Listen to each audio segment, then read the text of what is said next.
আজকে মন খারাপের মতো কিছু খবর আছে, চেষ্টা করব তার মধ্যেও কিছু মন ভালো করার খবর দেবার জন্য। আপনারা কি একদম ক্লিয়ার দেখতে এবং শুনতে পাচ্ছেন?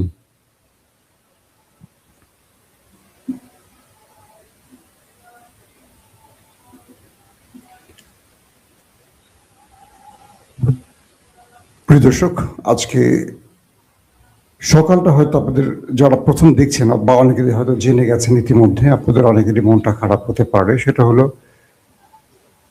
ইরানের সর্বোচ্চ ধর্মীয় নেতা আয়াতুল্লাহ আলী খামেনি আর বেঁচে নেই।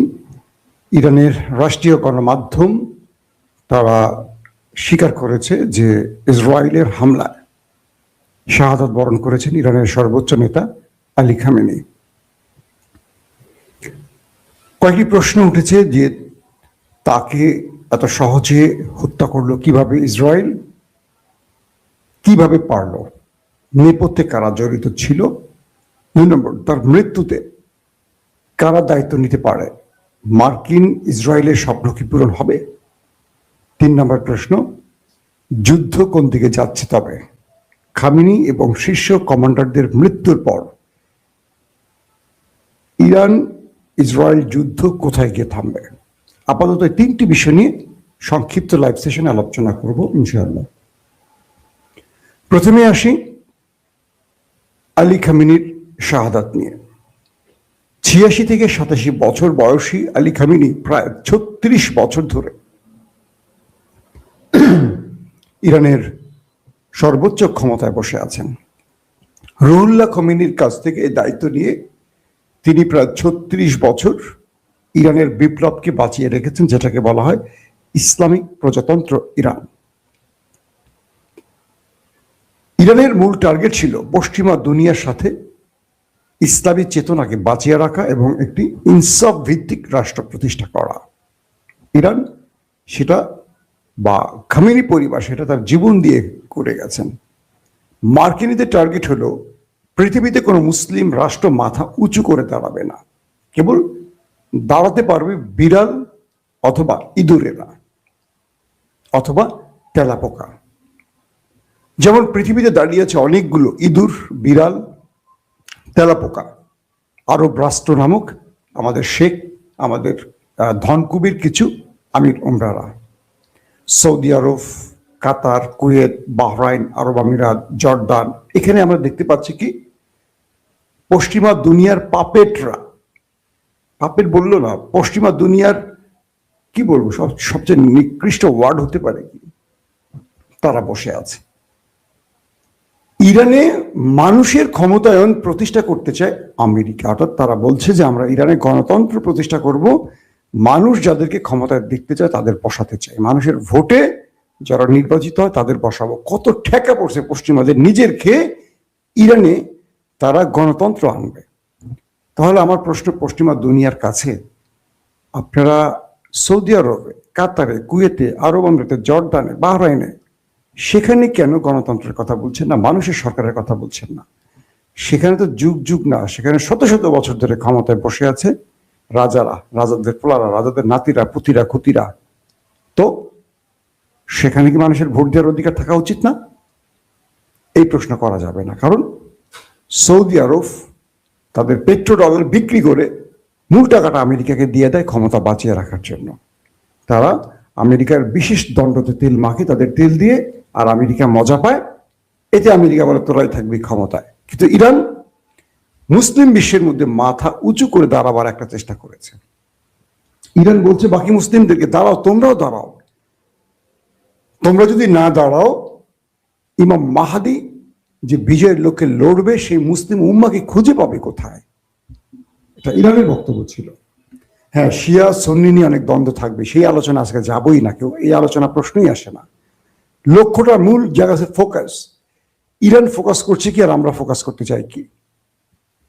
বিষয় হলো ইরান চাইছিল পশ্চিমা দুনিয়ার বিরুদ্ধে বা সেই অসভ্য জাতির বিরুদ্ধে একটা মাথা উঁচু করা জাতি, সেটা একটা ইসলামিক বিপ্লব আনে।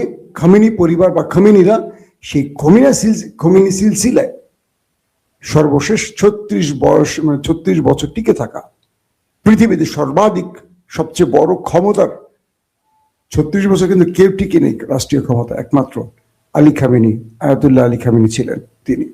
তিনি কি করেছেন আসলে ইরানের জন্য খেয়াল করেন। তিনি একটা বিপ্লবী বাহিনী তৈরি করেছেন, যেটা বিপ্লবের চেতনায়, আইআরজিসি। তিনি মুসলিম বিশ্বে ইরানকে পৃথিবীর কাছে পরিচিত করেছেন কিভাবে?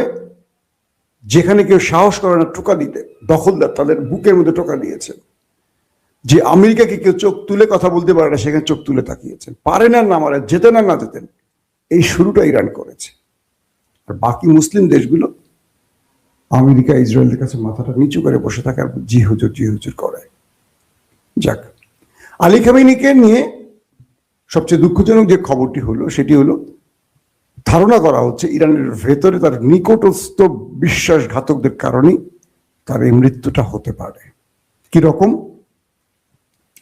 আলী খামেনি যে বৈঠকটি করছিলেন তার দফতরে, এই বৈঠকটির তথ্য পুরোপুরি গোপন ছিল। হাতে গোনা কজন ব্যক্তি জানতেন।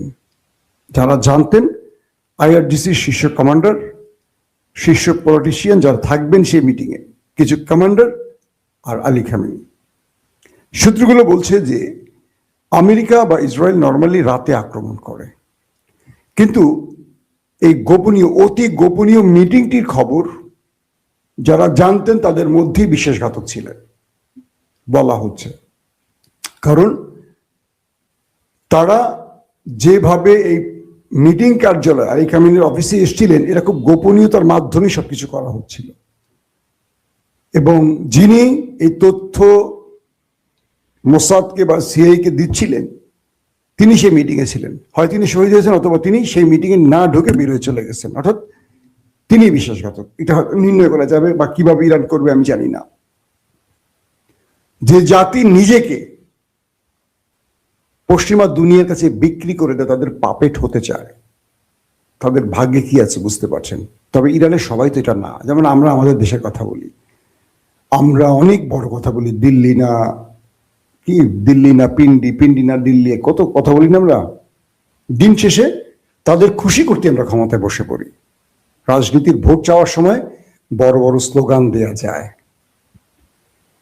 দিল্লি নয় পিন্ডি নয়, সবার আগে কি এরকম একটা স্লোগান আছে। তো দেখেন এখন কি হচ্ছে।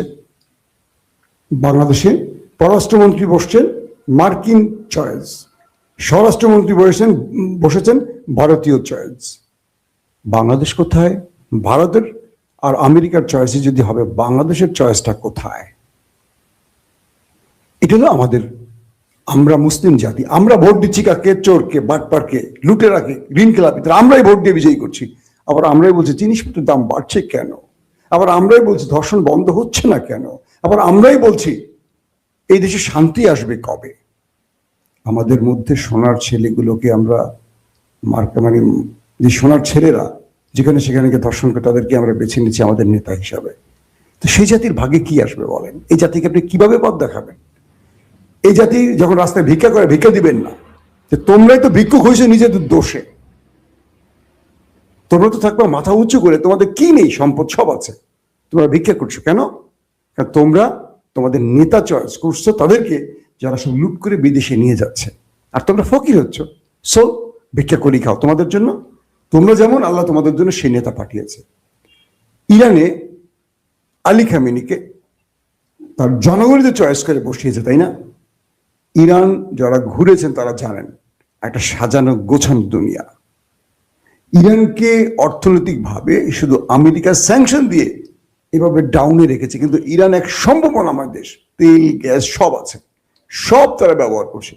তারা নিজের প্রযুক্তিতে আমেরিকাকে, ইসরায়েলকে চ্যালেঞ্জ করছে নিজের প্রযুক্তি নিয়ে, বুঝতে পারছেন? সেই ইরানকে ডাউন করতে চায় ইরানের মধ্যে বসে থাকা আরো কিছু ব্যক্তিরা, তারা হয়তোবা নিজেকে দেশপ্রেমিক বলবে। এখন কি হচ্ছে? পুরো ইরান জুড়ে আমেরিকা ইসরায়েল অ্যাটাক করেছে, শত শত মানুষ প্রাণ হারিয়েছে। পাশাপাশি ইরান তার সর্বোচ্চ আঘাতটা করেছে। ইরান আবুধাবির সেই বিশাল বিশাল ভবনগুলোকে ছাপা করে ফেলতেছে একটার পর একটা। কেমন লাগে? আবুধাবিতে মানে আরব আমিরাতে ইসরায়েলি যে ব্যবসা প্রতিষ্ঠানগুলো আছে, বড় বড় ইমারত ভবনগুলো দেখেন না আপনারা মাঝে মাঝে, এগুলো টার্গেট করে ইরান হিট করেছে। কাতারে মিসাইলের বর্ষা বগাই দিচ্ছে, বাহরাইনে তাণ্ডব চালাইছে ইরান ব্যাপক আকারে। তারপর ইসরায়েলের ভেতরে তেল আবিব হাইফাতে ম্যাচাকার করে ফেলছে ইরান কালকে রাত থেকে, ব্যাপক অ্যাটাক করেছে। ইরানের আইআরজিসি বলছে তাদের সর্বোচ্চ নেতার মৃত্যুতে তারা শত্রু বাহিনীকে এমন মূল্য চুকাতে বাধ্য করবে যেটা পৃথিবী এর আগে দেখেনি। তার মানে তারা সর্বোচ্চ হামলার ঘোষণা দিয়ে ফেলেছে আইআরজিসি। বলা হচ্ছে এই হামলায় আইআরজিসি প্রধান, সেনাবাহিনীর প্রধান সহ গুরুত্বপূর্ণ অনেক শীর্ষ প্রধানরা মারা গেছে, শাহাদাত বরণ করেছে। মানে আলী খামেনির সাথে তারা সেই বৈঠকে ছিলেন। এবং যে আইআরজিসি যুদ্ধটা করে বিপ্লবী গার্ড বাহিনী, তারও প্রধান মারা গেছেন, সেনা প্রধান মারা গেছেন, এরকম শীর্ষ অনেক পলিটিশিয়ান, শীর্ষ কমান্ডাররা মারা গেছেন। এটা হলো সবচেয়ে দুঃখজনক। একসাথে মানে এই বিশাল সংখ্যক ক্ষতিটা আসলে কল্পনা করা যায় না, কিন্তু বিশ্বাসঘাতকরা এই কাজটিতে সহজ করে দিয়েছে আমেরিকার জন্য। কি আমেরিকা কি দিবে তাদের? ধরেন বিশাল অঙ্কের টাকা দেবে আমেরিকা, টাকার জন্য রাষ্ট্রটাকে বিক্রি করে দিল একজন ব্যক্তি। সির্ফ একজন ব্যক্তির বিশ্বাসঘাতকতায় ইরান কত বড় ক্ষতিগ্রস্ত হলো দেখেন। কিন্তু আমেরিকা কি তাকে টাকা দিয়ে বাঁচায় রাখবে? কি করবে আমেরিকা জানেন তো? আমেরিকা তাকে টাকা দিতে ডাকবে বা টাকা দিবে, সার্টেন টাইম পর আমেরিকা তাকে মেরে ফেলবে। কোনো না কোনো আমেরিকা তো বাস চাপা দিয়ে মারবে, গোয়েন্দা দিয়ে মারবে, বিষ প্রয়োগে মারবে। কেন মারবে? যে ব্যক্তি নিজের দেশকে বিক্রি করতে পারে সে তো টাকার জন্য অন্য কাউকে বিক্রি করবে, সো তাকে মেরে ফেল। সিরাজউদ্দৌলার ইতিহাসে আপনি দেখছেন মীর জাফরের পরিণতি, কিভাবে ব্রিটিশরা মেরে ফেলছে একে একে সবাইকে কৌশলে। ওরা এই কাজটা ঠিক করে, ওরা বিশ্বাসঘাতকদের থেকে সুবিধা নেয় কিন্তু বাঁচিয়ে রাখে না। কিন্তু আমরা বাঙালিরা পকেটের মধ্যে বিশ্বাসঘাতককে লুকিয়ে রাখি, আশ্রয় দিয়ে রাখি, বুকে আদর করে যত্ন করে রাখি বিশ্বাসঘাতকদের, যে জন্য আমাদের ভাগ্যের পরিবর্তন আসছে না। ইরান কালকে থেকে যে অ্যাটাক গুলো করছে সিরিজ দেখার মতো। আরব দুনিয়া এত বড় হামলা দেখে না এর আগে। আরব দুনিয়া ইরানের আক্রমণে কালকে মোটামুটি আতঙ্ক ছড়িয়ে পড়ছে তাদের মধ্যে। এখন বিষয়টা হলো ইরান ইতিহাসের সবচেয়ে বৃহৎ যুদ্ধের দিকে যাচ্ছে এমন ঘোষণা আসছে। পাশাপাশি ইরানের মধ্যে 7 দিনের ছুটি এবং 40 দিনের শোক শুরু হয়ে গেছে আলী খামেনির জন্য। তার স্থলাভিষিক্ত কি হতে পারেন এটা নিয়ে বেশ আলোচনা আছে। সেখানে প্রেসিডেন্ট, সর্বোচ্চ বিচারপতি, গার্ডিয়ান কাউন্সিল তারা সমন্বয় করে নতুন ব্যক্তিকে মনোনীত করবেন এবং আয়াতুল্লাহ আলী খামেনির ছেলে মোস্তফার নামটিও আসছে এখানে, যে তিনি হতে পারেন, এবং আরো কয়েকজনের নাম আসছে। এই হামলায় আলী খামেনির মেয়ে, জামাই এবং এক নাতি শাহাদাত বরণ করেছেন, সঙ্গে আরো যেটা বললাম শীর্ষ কমান্ডারও মারা গেছেন। তবে তার ছেলের ব্যাপারে দাবি করা হলো, এখন পর্যন্ত তার ছেলের ব্যাপারে নিশ্চিত করেনি রাষ্ট্রীয় গণমাধ্যম। তার ছেলে মোস্তফা ভালো আছেন, সুস্থ আছেন, এটুকু জানা গেছে, এটুকু আমরা জেনেছি আর ইরানের গণমাধ্যম সূত্রে। তিনিও পরবর্তী হতে পারে। এখন ইরান কি করবে? ইরানের যে রেজিম চেঞ্জের টার্গেটটা করেছে মার্কিনীরা, এটা কি সফল হবে কিনা? ইরানের রাষ্ট্রীয় কাঠামোতে রেজিম চেঞ্জ খুব বেশি সুবিধা করতে পারবে না আমেরিকা, ইসরায়েল, কারণ এখানে যে সরকার গঠন প্রক্রিয়াটা সেটা পুরো ভিন্ন। তো এখানে আমেরিকা এখন ইরানের মধ্যে থাকা যারা রাষ্ট্রের বিরুদ্ধে বিদ্রোহ করেছে, আমেরিকার পাপেটরা বা আমেরিকার পুতুলদেরকে আমেরিকা কল করেছে, তোমরা রাস্তায় নেমে আসো, আমরা তোমাদের আশেপাশে আছি, আমরা খোমেনিকে মেরে দিয়েছি, আমরা শীর্ষ কমান্ডারদের মেরে দিয়েছি, তোমরা এবার রাস্তায় নামো, রাস্তায় নেমে তোমরা তোমাদের অধিকার আদায় করো। আমেরিকা বলে দিচ্ছে ইরানের জনগণকে। আমেরিকা ইরানের জনগণকে কি ভালোবাসে বুঝতে পারছেন? হায় রে বেকুবের দুনিয়া রে। কিন্তু এখন পর্যন্ত কি বলবো, যে রাষ্ট্রীয় ক্ষমতার কন্ট্রোল বা সেনাবাহিনীর কন্ট্রোল পুরোপুরি খামেনি যে চেইন অফ কমান্ড তৈরি করে গেছে সেখানেই আছে।